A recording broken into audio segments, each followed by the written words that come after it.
This edition of the Ridley Report is brought to you by 日本語を話しますか?日本語を話しません. New Hampshire freedom activists gathering for action outside the courthouse in Concord, New Hampshire. A demonstration, or at least a jury rights outreach, is planned here. In the past, these have resulted in arrests.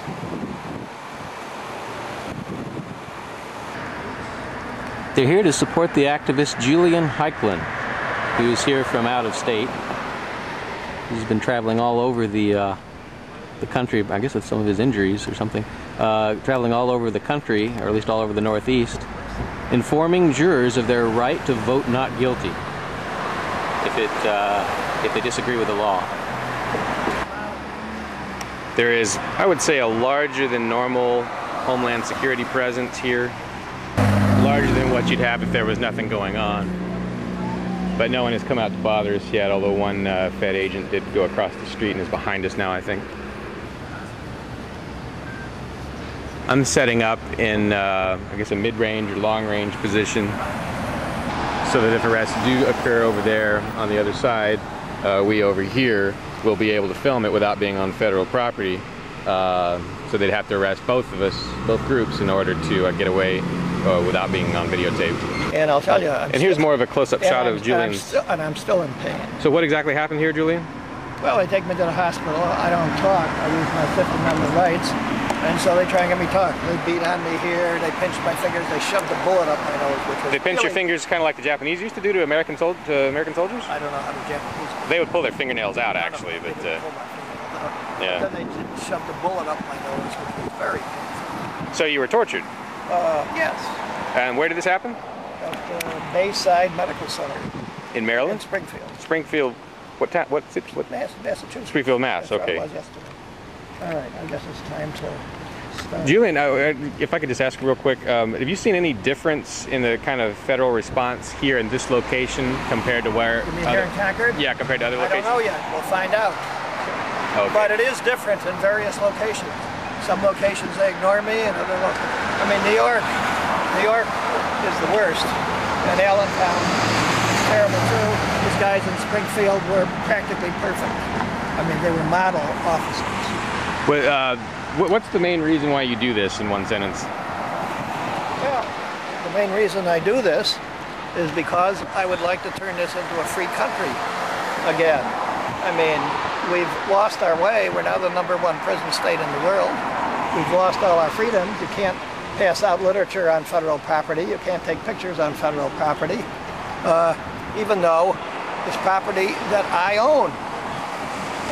And what do you want? What is it that you want jurors to know? I want jurors why are you reaching out to them? That they don't have to support the laws, enforce the laws. Their job is to see that justice is done. And in fact, most of the advances that we got in freedom were done by juries refusing to enforce the laws, of which the first was William Penn in England, who was a Quaker, practiced it openly, which was against the Church of England, and he was arrested, and the judge instructed the jury to find him guilty. But the jury refused. Nullified a section of the U.S. Constitution. So Julian's now holding up his jury info sign, and he's going to be handing pamphlets to anyone that walks by.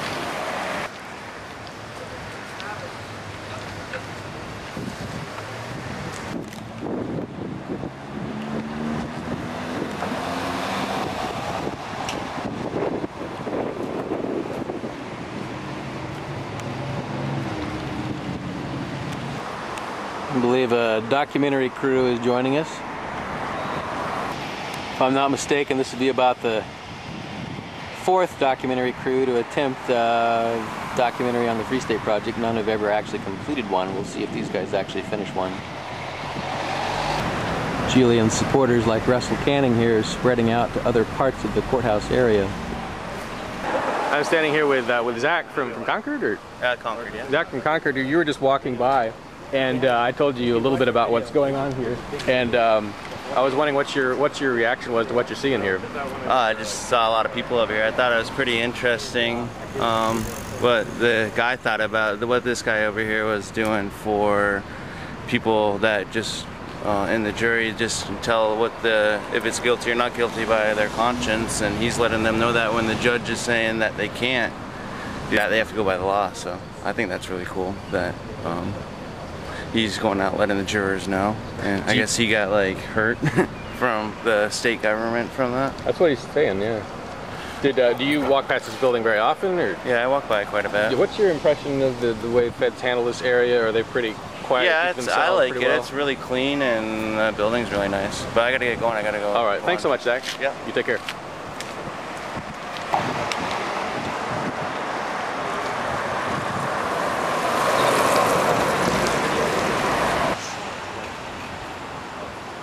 They're witnessing to somebody there, so to speak. The total turnout appears so far about, I don't know, 15 minutes into the event. Total turnout appears to be about 15.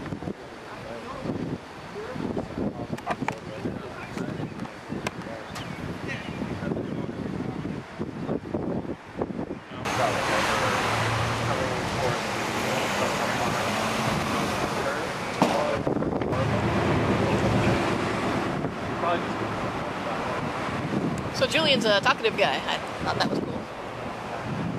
More than you. Huh? Yep.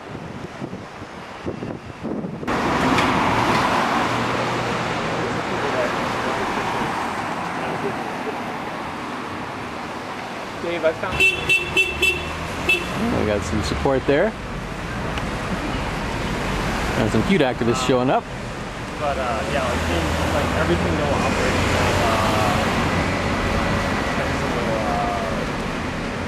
Okay, I'm gonna get criticized for rolling this shot so long.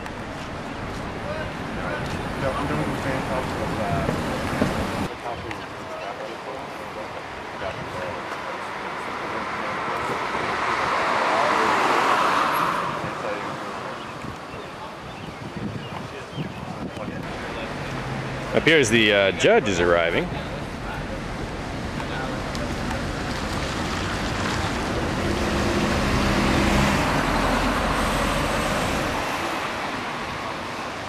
I think he already knows about jury nullification.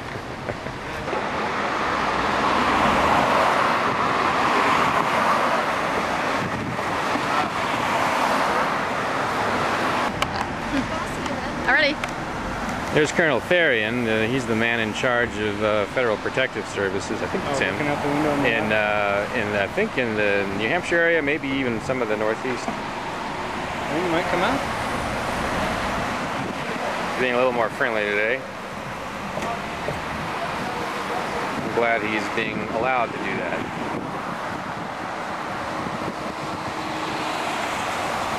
He's actually threatened mainstream reporters, well, not threatened, but he's told mainstream reporters not to take his picture while they were standing on, on that sidewalk or very close to it. I can't remember if it was, I think he was on the steps, roughly in that area, and the reporter was on the sidewalk or maybe on the steps.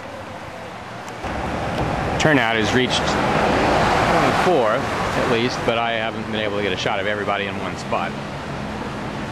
Make a few notes before I forget. Well, the event is over. Let's see, we started at 11:45. No, that's 11. Yes, I think our vehicle was full.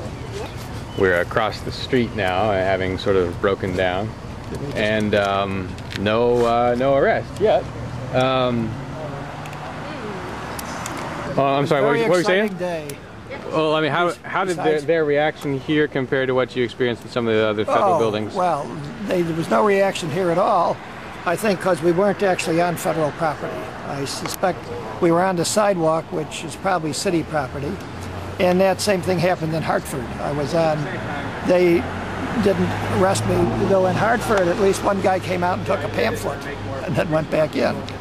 But in other places, well, one of our guys was arrested in Allentown and charged with assault, actually, though he was the one who was assaulted. I've been arrested 10 times in Manhattan in front of the U.S. District Courthouse. and once in Springfield. And we'd been hassled in Philadelphia and Trenton, but we talked them out of it, so they left us alone. They decided not to arrest us. Did you have you had any issues where they've come after you for doing this off federal property? Or has it always been that you're on federal property when they come after you?